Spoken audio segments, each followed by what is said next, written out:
You're watching continuing coverage of Hurricane Sandy from Storm Team 4.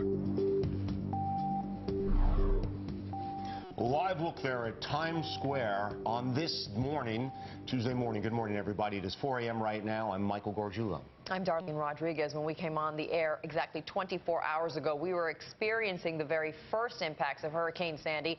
Some rain, some wind, some scattered power outages. Now it is a full day later, and all of our worst fears, unfortunately, and even more have been realized. The damage is extreme. In many places, you might say it is catastrophic, without exaggerating. We're still a few hours from sunrise when we're really going to begin to see the true extent, rather, of the devastation. But we do want to bring you the latest developments. At least 11 deaths now being blamed on the storm in New York, in New Jersey, and in Connecticut.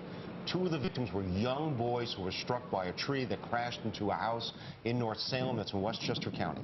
In New Jersey, state police say a levee broke overnight in Moonachie. They tell us it could impact the entire borough, but there's no word yet on the extent of any damage there. Some Nassau County residents are being warned not to drink their tap water. Health officials say anybody in the water districts of Long Beach and Mill Neck estates should not use the tap water for personal uses. Would include drinking, bathing, brushing your teeth. Officials say that water cannot be made safe by boiling. Right now, firefighters across the tri-state are battling fires, many caused by downed power lines and transformer explosions. This massive fire is burning right now in a flooded section in Queens, and we got this video in just an hour ago. This is from Breezy Point in the Rockaways. There are reports now that at least 24 homes are destroyed. That number, unfortunately, could go up. All these homes are in that flooded Zone A area.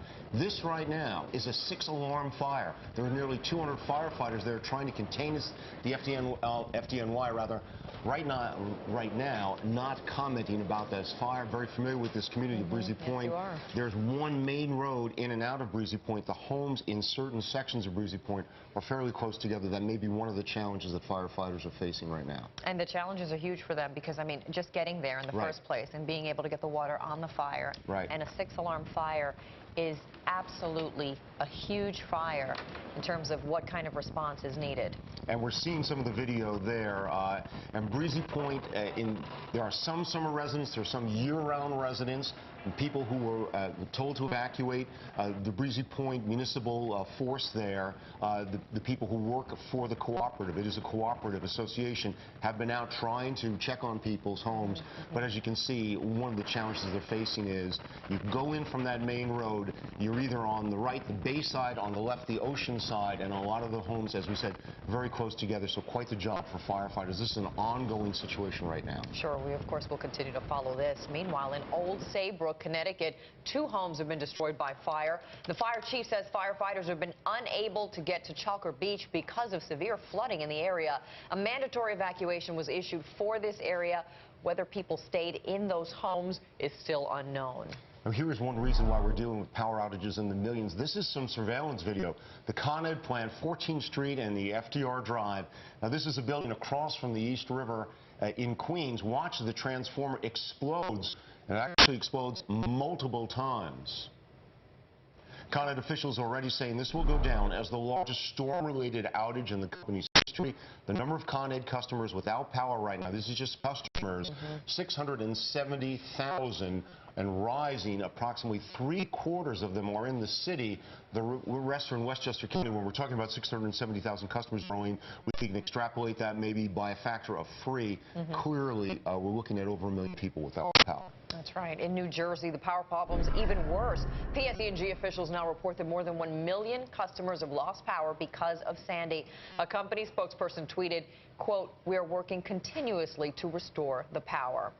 Also, a huge number of people without power right now on Long Island. LIPA is reporting right now that they have 890,000 customers in the dark. That number still rising as well. Jersey Central Power and Light, once again, close to 1 million customers in the dark. Those outages are widespread, the greatest concentration in the Toms River area. And Connecticut Light and Power reporting nearly 500,000 customers without power. That's 40% of its customers. Nearly 84,000 of those customers without power are in Stamford and Greenwich. Keep in mind, a customer, as you said, Michael, could be a single apartment building with many residents. So imagine the total number of people without power is certainly much larger. Absolutely. Along with those power outages, flooding, of course, is a major problem this morning. We're going to show you Seaside Heights, New Jersey. And this is the view from the second floor. You can see the street sign there and how high the water's gotten.